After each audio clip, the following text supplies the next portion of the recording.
दोस्तों, दिवाली की रात तो हम सबके लिए बहुत खास होती है। घर में दीपक जलते हैं, मिठाई की खुशबू होती है और हर दिल में बस एक ही भावना कि माँ लक्ष्मी हमारे घर आए और सुख समृद्धि बरसाएं। लेकिन बहुत से लोग ये नहीं जानते कि माँ लक्ष्मी सिर्फ दिवाली की रात ही नहीं आती, वो अगले दिन सुबह तक घर में रहती हैं। और अगर उस दिन हमसे कुछ गलतियां हो जाएं, तो उनकी कृपा टिक नहीं पाती। आज मैं तुम्हें बताने जा रहा हूँ वो बातें जो दिवाली के अगले दिन भूलकर भी नहीं करनी चाहिए। अगर तुमने इनका ध्यान रखा, तो यकीन मानो, लक्ष्मी माँ पूरे साल तुम्हारे घर की बरकत बनाए रखेंगी। देखो भाई, सबसे पहले तो ये समझो कि दिवाली की रात घर में जो दीपक जलते हैं, वो सिर्फ रोशनी के लिए नहीं होते, वो एक तरह की ऊर्जा होते हैं। इसीलिए अगले दिन सुबह होते ही दीपक बुझा देना या फेंक देना बिल्कुल ठीक नहीं। कम से कम सूरज निकलने तक उस दीपक को जलने दो। ये छोटा सा काम तुम्हारे घर की सकारात्मकता बनाए रखता है। और हाँ, दिवाली के अगले दिन सुबह सुबह कभी भी घर का कचरा या झाड़ू बाहर मत फेंको। हम सब रोज सफाई करते हैं, ये अच्छी बात है, लेकिन उस दिन थोड़ा रुक जाना चाहिए।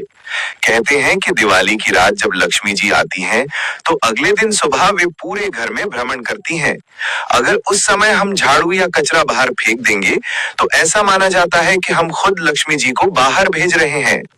अब एक और बहुत जरूरी बात, उस दिन किसी को भी पैसा, अनाज या कोई कीमती चीज उधार मत दो, क्योंकि दिवाली के बाद वाला दिन धन बढ़ाने का दिन होता है, घटाने का नहीं। अगर किसी को मदद करनी है, तो दान के रूप में करो, लेकिन उधार के रूप में नहीं। इससे घर का धन स्थिर रहता है और बरकत बनी रहती है।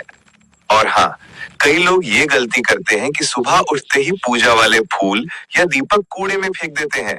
ऐसा बिल्कुल मत करना। वो चीजें पवित्र होती हैं। उन्हें किसी नदी या पेड़ के नीचे धीरे से रख दो। इससे घर की नेगेटिव एनर्जी बाहर जाती है और पॉजिटिव वाइब्रेशन बनी रहती है। दिवाली के अगले दिन एक काम और बहुत जरूरी है। घर के मंदिर में एक छोटा सा दीपक दोबारा जलाओ।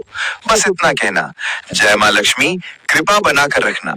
इतना ही काफी है। इससे माँ लक्ष्मी को लगता है कि तुम सिर्फ त्योहार पर नहीं, हर दिन उन्हें याद करते हो। अब सबसे बड़ी बात, उस दिन झगड़ा, बहस या गुस्सा बिल्कुल नहीं करना। कभी कभी त्योहार के बाद घर में सफाई, आवाजाही या थकान से थोड़ा माहौल गर्म हो जाता है, लेकिन उस दिन कोशिश करो कि घर में सिर्फ हंसी रहे, शांति रहे, क्योंकि जहाँ शांति होती है, वहीं लक्ष्मी माँ टिकती हैं। और अगर हो सके, तो शाम को घर के मुख्य दरवाजे पर एक दीपक जरूर जलाओ। माना जाता है कि इससे लक्ष्मी जी वापस उसी रोशनी की ओर लौटती हैं, जहां उन्हें सच्चा भाव मिलता है। तो दोस्तों, ये बातें सुनने में छोटी लगती हैं, पर असर बहुत बड़ा होता है। अगर तुम चाहते हो कि लक्ष्मी माँ की कृपा तुम्हारे घर से कभी ना जाए, तो इन बातों को याद रखो। थोड़ी श्रद्धा, थोड़ा ध्यान, यही असली दिवाली का अर्थ है। अगर तुम्हें ये जानकारी दिल से अच्छी लगी, तो कमेंट में लिखो, जय माँ लक्ष्मी। तुम्हारे घर में सदा खुशियां रहें, धन, सुख और शांति कभी कम ना हो। जय माँ लक्ष्मी, जय गणेश जी।